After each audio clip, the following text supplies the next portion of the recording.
Auditor के हवाले से केपीएससी ने टेस्ट अनाउंस कर दिया है और वो 14 जनवरी 2025 को है। तो इस हवाले से जो ऑडिटिंग सब्जेक्ट है उसका ये मेरा लेक्चर नंबर फर्स्ट है, ठीक है। और इस वीडियो में हम ये बेसिकली टॉपिक डिस्कस करेंगे कि ऑडिटिंग की डिफिनीशन क्या है, हम डिटेल में पढ़ेंगे। फिर पाकिस्तान में ऑडिटिंग के कौन से स्टैंडर्ड को फॉलो किया जाता है और इंटरनेशनल लेवल पे इसके कौन से स्टैंडर्ड्स हैं, ठीक है। और फिर इसमें एक जो टर्मिनोलॉजी यूज़ की जाती है ऑडिटिंग में, लैपिंग, ये क्या चीज़ होती है। तो इन टॉपिक्स को हम इस वीडियो में हम डिटेल के साथ कवर करेंगे, ठीक है। अब जो वर्ड डेफिनेशन किया है, लेटिन किया जो आपका वर्ड है ना ऑडिट, ठीक है, ये एमसीक्यूज में से आया हुआ है, ठीक है। ये बेसिकली क्या है, एक लेटिन वर्ड से क्या किया, इस वर्ड को डिराइव किया गया है और उसका बेसिकली क्या है, क्या है लेटिन कौन सा वर्ड है, अडायर, ठीक है ना, AUDIRE, ठीक है, अडायर। और अडायर का मतलब डेफिनेशन क्या है, हेयर, ठीक है। तो ये एमसीक्यूज क्या है, ये बेसिकली क्या है, ये पूछा गया है, ठीक है ना, ऑडिट से रिलेटेड ये आ चुका है जी। अगर कोई आपसे पूछें कि ऑडिटिंग, ठीक है ना, ये भी एमसीक्यूज के हवाले से इंपॉर्टेंट है कि ऑडिटिंग का ओल्ड नेम क्या है, ऑडिटिंग का ओल्ड नेम, ठीक है, वो क्या है। तो वो याद रखेगा कि वो क्या है, स्टीवर्डशिप है, ठीक है ना, STEWARD, स्टीवर्डशिप। ये ऑडिटिंग का बेसिकली क्या है, ओल्ड नेम है, ठीक है। और ऑडिटर को पहले स्टीवर्ड कहते थे, ठीक है, इसका ओल्ड नेम है स्टीवर्ड ऑडिटर को। ये हमारी डिफिनेशन लिखी हुई है ऑडिटिंग की, it is the examination of accounting records, ठीक है। जो भी अकाउंटिंग रिकॉर्ड्स है उनका क्या कहता है, उनको एग्जामिन किया जाता है। कौन करता है इस ऑडिटिंग को परफॉर्म, कौन करता है, उसको ऑडिटर करता है, ठीक है, जो पर्सन है। In order to be able to give legal opinion, auditor क्या करता है, एक लीगल ओपिनियन क्या करता है, वो देता है किसके बारे में, फाइनेंशियल स्टेटमेंट के बारे में, ठीक है ना। अच्छा, weather financial statement give legal opinion, weather financial statement give true and fair view. अब इसका क्या मतलब है ट्रू एंड फेयर व्यू का, तो इसको हम यहाँ पर एक्सप्लेन कर लेते हैं कि यहाँ पर जो उन्होंने वर्ड यूज़ किया है ट्रू एंड फेयर व्यू, ठीक है। तो डेट इसका मतलब बेसिकली ये है कि आपके जो फाइनेंशियल स्टेटमेंट्स है, ठीक है। तो फाइनेंशियल स्टेटमेंट क्या है, बेसिकली ये क्या हो, मटेरियल मिसस्टेटमेंट से फ्री हो, ठीक है ना। ये चीज़ें आप नोट करते रहिएगा, ठीक है, ये आपके एमसीक्यूज है। मटेरियल क्या हो, मिस स्टेटमेंट से बेसिकली क्या हो, वो फ्री हो, ठीक है ना, उसमें कोई मटेरियल मिसस्टेटमेंट ना हो, ठीक है ना। जिस तरह की मैंने बताया, आगे मैं चल के बताऊंगा, ठीक है, कि क्लैरिकल एरर आ जाते हैं इसमें, एरर ऑफ प्रिंसिपल्स आ जाते हैं, ठीक है। तो ये बेसिकली क्या है, इसमें जो भी मिस्टेक्स हो उसमें क्या वो एरर ना हो फाइनेंशियल स्टेटमेंट्स में से, ठीक है ना। और बेसिकली क्या हो, वो क्या हो, बेस्ड ऑन फैक्ट्स के ऊपर क्या करता है, वो बेस करता हो। मतलब क्या है कि आप जो भी आप अकाउंटिंग आपने एंट्रीज इंटर की होगी ना, तो इसके लिए आपको कोई एविडेंस तो चाहिए ना, जिसके लिए क्या होता है, डॉक्यूमेंट्री एविडेंस क्या होता है, आपको इसकी बेस पे आपने अकाउंटिंग की एंट्रीज की हो, ठीक है ना, डॉक्यूमेंट्री एविडेंस। जैसे आपका क्या हो जाता है, आपका जो वाउचर है, ठीक है ना, वाउचर है, ये बेसिकली क्या है, वाउचर क्या है, ये आपका डॉक्यूमेंट्री एविडेंस है, ठीक है। तो जो भी आपने अकाउंटिंग एंट्रीज की होगी, आपने मेक श्योर किया है कि जो अकाउंटेंट ने वो क्या होगी, डॉक्यूमेंट्री एविडेंस के बेस पे, वाउचर के बेस पे इसने अकाउंटिंग एंट्री की होगी, ठीक है। और वो एंट्री को क्या होगी, वो बेस क्या करेगी, फैक्ट के ऊपर क्या करेगी, वो बेस करती है, ठीक है। तो ये बेसिकली क्या है, यहाँ पर चेक की जाती है, ठीक है, कि वो एंट्रीज अकाउंटिंग रिकॉर्ड्स जो है ना, वो फैक्ट के ऊपर बेस भी करती है कि नहीं करती। और क्या किया है कि वो जो बनाई गई हैं फाइनेंशियल स्टेटमेंट्स को, क्या वो इंटरनेशनल अकाउंटिंग स्टैंडर्ड्स, ठीक है, जो फाइनेंशियल स्टेटमेंट बनाई है, क्या वो इंटरनेशनल जो अकाउंटिंग स्टैंडर्ड्स है, ठीक है ना, क्या वो इनके मुताबिक क्या है, वो बनाएगी है कि नहीं बनाएगी। तो ट्रू एंड फेयर व्यू में ये चीज़ें चेक की जाती है कि आपकी फाइनेंशियल स्टेटमेंट क्या हो, मटेरियल मिस स्टेटमेंट से फ्री हो, इसमें कोई एरर ना हो, क्लैरिकल एरर ना हो, प्रिंसिपल एरर ना हो, ठीक है। और वो क्या हो, फैक्ट के ऊपर बेस करता हो, यानी वो क्या हो, हमेशा कोई एविडेंस इसके पीछे क्या हो, मौजूद हो, ठीक है। कोई का ट्रांजैक्शन हो गई है तो इसका कोई वो डॉक्यूमेंट्री एविडेंस के पीछे मौजूद हो, बैक करता हो। और वो क्या हो, जो भी फाइनेंशियल स्टेटमेंट बनाई हो, वो क्या हो, इंटरनेशनल अकाउंटिंग स्टैंडर्ड्स के मुताबिक हो। तो ये बेसिकली क्या किया जाता है इसमें ऑडिटिंग में, जो ऑडिटर होता है वो अपना लीगल ओपिनियन देता है कि फाइनेंशियल स्टेटमेंट्स क्या है, वो ट्रू एंड फेयर व्यू देते हैं या नहीं देते। और ट्रू फेयर व्यू में इसमें ये चीज़ें चेक की जाती है, ठीक है। गाइस, ये जो आपका फाइनेंशियल स्टेटमेंट की मैंने यहाँ पर बात की है ना, ये तो मैंने पहले बता देना चाहिए था, लेकिन मैं भी बता देता हूँ कि अकॉर्डिंग टू, ठीक है ना, फाइनेंशियल स्टेटमेंट्स क्या है, अकॉर्डिंग टू इंटरनेशनल अकाउंटिंग जो आपके स्टैंडर्ड है इसके मुताबिक क्या है, बेसिकली फाइनेंशियल स्टेटमेंट्स कितने टाइप के होते हैं, तो बेसिकली 5 टाइप्स के होते हैं, ठीक है। ये भी आपको क्या एमसीक्यूज है। According to international accounting standards के मुताबिक फाइनेंशियल स्टेटमेंट कौन सा है, इसमें आ जाती है बैलेंस शीट, जो कि आपकी फाइनेंशियल जो आपकी पोजीशन है ये बेसिकली हमें क्या करता है, ये हमें बताता है, ठीक है। मेरे जो पेड लेक्चर्स है गाइस, इसके अंदर मैंने डिटेल के साथ ये सारी चीज़ें कवर की हैं, ठीक है। पूरा अकाउंटिंग साइकिल मैंने करवाया है, जो पेड लेक्चर्स है मेरे, ठीक है। ये फाइनेंशियल पोजीशन के बारे में बताता है, ये इसको कहा जाता है स्टेटमेंट ऑफ, ठीक है। Statement of statement of assets and liabilities भी इसको कहते हैं, ठीक है। Statement of assets and liabilities भी क्या है, इसको कहते हैं, ठीक हो गया, राइट। फिर सेकंड नंबर पे आ जाती है आपकी इनकम स्टेटमेंट, ठीक है ना, या इसको क्या जाते हैं, इसको ये कहा जाता है स्टेटमेंट ऑफ, ठीक है। मैं थोड़ा सा जल्दी जल्दी लिख देता हूँ, ठीक है। Statement of profit and loss, ठीक है। Statement of profit and loss भी इसको कहते हैं। फिर थर्ड या इसको ये किस लिए बनाई जाती है, ताकि आप क्या किया जा सके, उसको फाइनेंशियल जो परफॉर्मेंस है बिजनेस का वो चेक करने के लिए बेसिकली क्या है, ये बनाई जाती है कि बिजनेस प्रॉफिट में जा रहा है या लॉस में जा रहा है, ठीक है। और फिर इसके बाद क्या आ जाती है स्टेटमेंट ऑफ, ठीक है, ये स्टेटमेंट ऑफ कैश फ्लोज, ठीक है, कि बिजनेस में कितना पैसा आ रहा है जा रहा है, इसको मैंने डिटेल में पेड लेक्चर में मैंने कवर करवाया हुआ है, ठीक है। इसके अंदर क्या क्या चीज़ें आती हैं जो कि एमसीक्यूज के लिए से वेरी वेरी इंपॉर्टेंट है। फिर चौथे नंबर पे स्टेटमेंट आती है statement of changes in owners equity, ठीक है, इन ओनर्स इक्विटी, ये चौथे नंबर पे स्टेटमेंट है। और पांचवें नंबर पे जाना वो आ जाती है वो स्टेटमेंट, ठीक है, statement of notes, statement of notes to accounts, ठीक है। इसमें क्या होती है डियर स्टूडेंट कि उसमें डिटेल होती है। अब देखो हर डिटेल जो है ना बैलेंस शीट के अंदर प्रोवाइड तो नहीं की जाती ना, यहाँ पर तो अकाउंटिंग रिकॉर्ड को एक समराइज फॉर्म में दिया जाता है, ठीक है। तो जो डिटेल है कैलकुलेशन है वो यहाँ पर बेसिकली क्या है, नोट्स टू फाइनेंशियल स्टेटमेंट्स है या statement of notes to accounts है, यहाँ पर प्रोवाइड की जाती है कि कंपनी कौन सा इन्वेंट्री का मेथड यूज़ कर रहा है, कौन सा डिप्रिसिएशन का मेथड यूज़ कर रहा है, अच्छा वो कंपनी किस तरह कैलकुलेट करता है, ठीक है। वो कैलकुलेशन सारा कुछ यहाँ पर जो है ना वो डिटेल प्रोवाइड की जाती है, ठीक है। बैलेंस शीट में डिटेल नहीं होती, ठीक है। तो ये बेसिकली इंटरनेशनल अकाउंटिंग स्टैंडर्ड्स के मुताबिक क्या है, बेसिकली ये 5 किस्म के क्या हो जाती हैं, बेसिकली वो स्टेटमेंट्स क्या है, फाइनेंशियल स्टेटमेंट प्रिपेयर की जाती है। ये भी आपका एमसीक्यूज है, ठीक है। इस पर आ जाता है कि इंटरनेशनल लेवल पे ऑडिटिंग स्टैंडर्ड्स कौन सी है, और फिर हम बाद में फिर पाकिस्तान की तरफ आ जाते हैं, ठीक है। मैं बीच में आप लोगों को रुकूंगा। अगर आप मैनेजमेंट साइंसेज और कॉमर्स के स्टूडेंट हैं और आप टेस्ट की प्रिपरेशन करना चाहते हैं, जो भी हो, एफपीएससी हो, पीपीएससी हो, केपीएससी हो, ठीक है ना, अकाउंट ऑफिसर हो, अकाउंटेंट हो, ऑडिट ऑफिसर हो, सीनियर ऑडिटर हो, लेक्चरर मैनेजमेंट साइंसेज हो, लेक्चरर कॉमर्स हो, एडी अकाउंट्स हो या assistant manager account and finance हो, ठीक है। अगर आप इसकी प्रिपरेशन करना चाहते हैं डियर स्टूडेंट्स, मैं इनकी क्लासेस बेसिकली मैं ऑफ़र करता हूँ। इनकी जो डेमो बेसिकली क्या है वो लेक्चर है, आपको प्ले लिस्ट जो है ना इस वीडियो की डिस्क्रिप्शन में मिल जाएगा, तो आप जो है वो प्ले लिस्ट जो है वो दे सकते हैं डेमो लेक्चर, ठीक है ना। अगर आपको मजीद डिटेल जनरेशन के क्लासेस में चाहिए, अगर आप इंटरेस्टेड है तो यहाँ पर आपको नंबर शो होगा, तो वहाँ पर कॉन्टैक्ट करके आप बाकी जो है वो डिटेल जो है वो ले सकते हैं उनकी प्रिपरेशन के हवाले से, ठीक है। सुनने का बहुत शुक्रिया।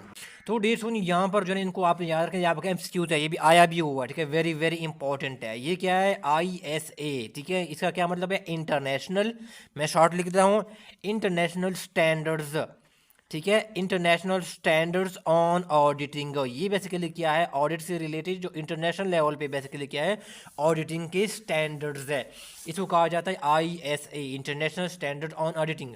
अच्छा जी, फिर इंपॉर्टेंट क्वेश्चन है कि इनको इशू कौन किया गया जाता है, ठीक है, कौन करता है, इशूअर बॉडी कौन सा है। तो ये भी बेसिकली क्या करें, ये भी आप याद रखें डियर स्टूडेंट, उसका नाम है इंटरनेशनल, ठीक है, इंटरनेशनल ऑडिटिंग, ठीक है, जो कि बॉडी है international auditing and assurance, international auditing and assurance standard board, ठीक है, स्टैंडर्ड बोर्ड, ठीक है ना। इसको किस तरह लिखा जाता है, शॉर्ट फॉर्म में इस तरह, international auditing assurance standard board, IASB। ये बेसिकली क्या है, ये इशू करता है, कौन सी इशू करता है, ये ऑडिटिंग स्टैंडर्ड्स को बेसिकली ये इशू करता है, ISA को ये जो बॉडी है ये इनको इशू करती हैं, ठीक है। तो मैंने इशूअर बॉडी भी बता दी है, वो IAAS भी है, और ऑडिटिंग स्टैंडर्ड्स कौन से हैं, वो ISA है, ठीक है, वो भी मैंने बता दिए, जो कि इंटरनेशनल लेवल के ऊपर फॉलो की जाती है, ठीक है। आ जाती हैं कि auditing standard for public sector account, ठीक है, जो गवर्नमेंट के अकाउंट्स होते हैं उनको ऑडिट करने के लिए कौन से ऑडिटिंग स्टैंडर्ड्स है इंटरनेशनल लेवल के ऊपर, ठीक है, जिनको फॉलो किया जाता है। तो उनका बेसिकली नाम आप याद रखें, उन स्टैंडर्ड्स का नाम क्या है, इंटरनेशनल स्टैंडर्ड्स, ठीक है, जो कि गवर्नमेंट के जो अकाउंट्स है उनको ऑडिट करने के लिए क्या बेसिकली वो ऑडिटिंग के स्टैंडर्ड्स है, ठीक है। इंटरनेशनल स्टैंडर्ड्स ऑफ सुप्रीम, ठीक है, international standards of supreme audit institutions, ठीक है। ये बेसिकली क्या है, उन स्टैंडर्ड्स का क्या है वो नाम है, ठीक है। और ये क्या है, ISSAI है, ठीक है, ये उनको शॉर्ट फॉर्म में लिखा जाता है, ठीक है। और फिर इनको इशू करना, ठीक है ना, इनका इशूअर कौन सी ऐसे बॉडी है, ठीक है ना, वो भी आप क्या करें माइंड में रखिएगा।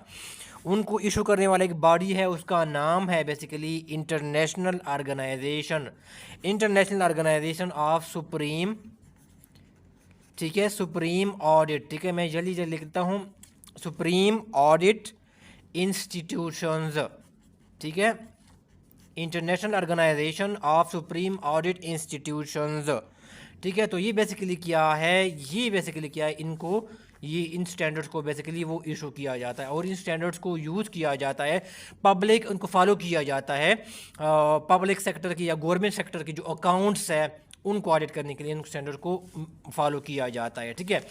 पाकिस्तान की अगर रेफरेंस में देखें ना, पाकिस्तान में, ठीक है ना, पाकिस्तान में तो वहाँ पर जो गवर्नमेंट सेक्टर के जो अकाउंट्स होते हैं, ठीक है, जो गवर्नमेंट ऑर्गेनाइजेशन होती है उनकी ऑडिट कौन करता है, गवर्नमेंट सेक्टर की जो ऑर्गेनाइजेशन है उनके अकाउंट्स का ऑडिट कौन करता है पाकिस्तान में, वो है auditor general of Pakistan, AGP। ये कॉन्स्टिट्यूशन बॉडी है जो कि 168 कॉन्स्टिट्यूशन क्या है उनकी हमारे जो 1973 का कॉन्स्टिट्यूशन है उसकी आर्टिकल 168 के तहत किया है, इस कॉन्स्टिट्यूशन बॉडी को कायम किया गया है, इसको कहते हैं ऑडिटर जनरल ऑफ पाकिस्तान।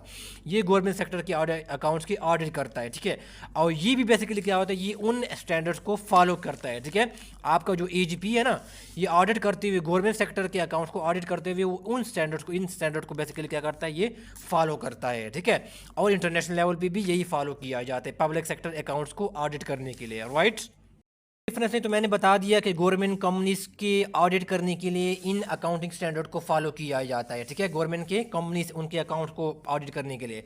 अब पाकिस्तान में क्या हो रहा है, जो बाकी जो कंपनीज होती है ना, जो कि स्टॉक एक्सचेंज के ऊपर लिस्टेड होती है, ठीक है, स्टॉक एक्सचेंज के ऊपर जो कंपनीज लिस्टेड होती है ना, उनकी ऑडिट करने के लिए कौन से बेसिकली क्या है वो है स्टैंडर्ड को फॉलो किया जाता है। तो आप याद रखो कि क्या, institute of chartered accountant of Pakistan, ICAP कहते हैं, ठीक है, institute of chartered account of Pakistan, उनकी बेसिकली क्या हो जाती है, टेक्निकल, ठीक है ना, इनकी जो टेक्निकल प्रोनाउंसमेंट होती है, ठीक है, उनको बेसिकली क्या है फॉलो किया जाता है, ठीक है, ऑडिट करने के लिए। फिर क्या है, जो आपका कंपनीज एक्ट है, ठीक है, कंपनीज जो पाकिस्तान में जो एक्ट है 2017 उनको बेसिकली फॉलो किया जाता है, क्योंकि कंपनीज एक्ट के अंदर ये चीज़ें लिखी होती है कि ऑडिटर की रिस्पॉन्सिबिलिटीज़ क्या है, उनकी अपॉइंटमेंट कैसे की जाएगी, ठीक है ना, और बाकी जो ऑडिटर के हवाले से इंपॉर्टेंट चीज़ें यहाँ पर भी मेंशन हुई है, ठीक है। तो उनको भी बेसिकली क्या वो देखा जाता है। और फिर क्या है, इंटरनेशनल स्टैंडर्ड्स ऑन ऑडिटिंग, ये बेसिकली क्या है, इंटरनेशनल लेवल की जो स्टैंडर्ड है ये भी क्या होता है पाकिस्तान में फॉलो किया जाता है, क्या ऑडिट करने के लिए, ठीक है, कंपनीज की ऑडिट करने के लिए, ठीक है। तो जो ये जो ICAP है, कंपनीज एक्ट 2017 है, ये क्या है, नेशनल लेवल की स्टैंडर्ड्स है, ठीक है ना, ये क्या है, नेशनल लेवल की ऑडिटिंग के स्टैंडर्ड्स है, या हम कह सकते हैं लोकल लेवल की ऑडिटिंग के स्टैंडर्ड्स है, ठीक है, जिनको मद्देनजर रखना होता है, ठीक है। ऑडिटर्स ने जो वो अकाउंट का ऑडिट करते हैं कंपनीज का, और ये ISA ये भी क्या, उनको भी क्या होता है फॉलो किया जाता है पाकिस्तान में। तो ये तीनों क्या करें, आप MCQs हैं उसको याद रखें, ठीक है, ये तीनों को फॉलो किया जाता है कंपनीज के अकाउंट्स को ऑडिट करने के लिए, ठीक है। टॉपिक की तरफ आ जाते हैं, वो है लैपिंग, ठीक है, या इसको टीमिंग और लेडिंग भी कहते हैं। ये टर्मिनोलॉजी क्या है, ये ऑडिटिंग में यूज़ होती है, ठीक है। ये क्या होता है, बेसिकली एक टाइप ऑफ कैश फ्रॉड होता है, और यहाँ पर क्या हो जाती है, थेफ्ट ऑफ फंड, जो आपकी जो फंड होती है उनको तो उनका थेफ्ट होता है, ठीक है। अब इसकी डिफिनेशन की तरफ हम आ जाते हैं कि क्या हो जाता है। जो लेडिंग है is a type of cash fraud in which cash received from one customer is miss appropriated, उनको मिस अप्रोप्रिएट किया जाता है। मतलब ये मिस अप्रोप्रिएट का मतलब ये है कि उनको इलीगल क्या किया जाता है, उनको यूज़ किया जाता है, ठीक है। या क्या करता है, जो भी जो फंड्स को थेफ्ट करता है वो क्या करता है, अपने ज़ाती इस्तेमाल में लाता है, पर्सनल यूज़ में लाता है, ठीक है। And covered by another subsequent payment made by customer, ठीक है। अब मैं एक एग्जांपल देता हूँ कि एक कस्टमर है, ठीक है ना, ये ए है, ठीक है ना। इसने बेसिकली क्या है, 50,000 की कोई इसने पेमेंट क्या किया, उन्होंने कर दी है, ठीक है। कंपनी का एम्प्लॉय जो है ना, जो 50,000 रुपये ले रहा है, रिसीव कर रहा है, उनको चाहिए कि वो 50,000 रुपये अपने कंपनी के बुक्स ऑफ अकाउंट में कस्टमर ए के नाम से रिकॉर्ड करें, ठीक है ना। लेकिन वो क्या करता है, इन पैसों को रिकॉर्ड नहीं करता, उसको क्या करता है, उनको मिस अप्रोप्रिएट कर लेता है, यानी इसको इलीगल क्या करता है, उनको अपने ज़ाती इस्तेमाल में ले आता है, ठीक है। और फिर क्या करता है, इस तरह होता है कि एक और कस्टमर, ठीक है ना, यहाँ पर लिखा हुआ है देखो, is covered by another subsequent payment made by customer, ठीक है ना, बाय अनदर कस्टमर। तो यहाँ पर बेसिकली क्या होता है, मिसाल के तौर पर क्या है, कोई कस्टमर बी है, ठीक है। ये पैसे तो इसने क्या किए, एम्प्लॉय ने क्या किए, उन्होंने अपने ज़ाती इस्तेमाल के लिए ले लिए, इलीगली इसने यूज़ कर दिए हैं, ठीक है। अब इसको कवर करने के लिए, उस पैसों को कवर करने के लिए वो क्या करेगा, कोई कस्टमर बी है मिसाल के तौर पर, वो क्या करेगा, वो भी 50,000 रुपया क्या कर रहा है, वो पेमेंट कर रहा है, ठीक है ना। तो वो क्या करेगा, 50,000 रुपया जो कंपनी का जो एम्प्लॉय है, 50,000 रुपया क्या करेगा, वो कस्टमर ए के खाते में क्या करेगा, वो डाल लेगा, ठीक है। तो इस तरह ये साइकिल क्या होगा, वो चलता रहेगा इस तरह, ठीक है। फिर इस तरह क्या होगा, वो जो कस्टमर बी क्या करेगा, उसे वो रिसीव करेगा, फिर वो क्या करेगा, कस्टमर बी के जो पैसे हैं वो ले लेगा, और कस्टमर सी के जो पैसे होंगे वो क्या होंगे, बी के खाते में क्या करेंगे, वो डाल लेंगे, ठीक है। तो इस तरह कहते हैं चीज़ों को क्या करता है, सब्सिक्वेंट जो बाद में पेमेंट आती है उनको कवर किया जाता है, ठीक है।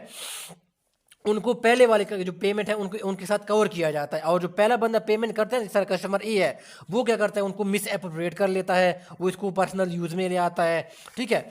और इस तरह जो बाकी जो सब्सिक्वेंट जो पेमेंट करता है उसको क्या करता है, उसको उसकी पेमेंट को जो ना वो क्या है, पहले वाले पेमेंट कस्टमर के अकाउंट में क्या करता है, वो शो कर लेता है कि इसने पेमेंट कर दी है, ठीक है। तो इस तरह बेसिकली क्या हो जाता है, यहाँ पर क्या हो जाती है, फंड्स को की थेफ्ट होती है, उसको मिस अप्रोप्रिएट जो ना वो किया जाता है, ठीक है। और जो लेडिंग होती है क्या हो जाता है, कैश फ्रॉड होती है, ठीक है।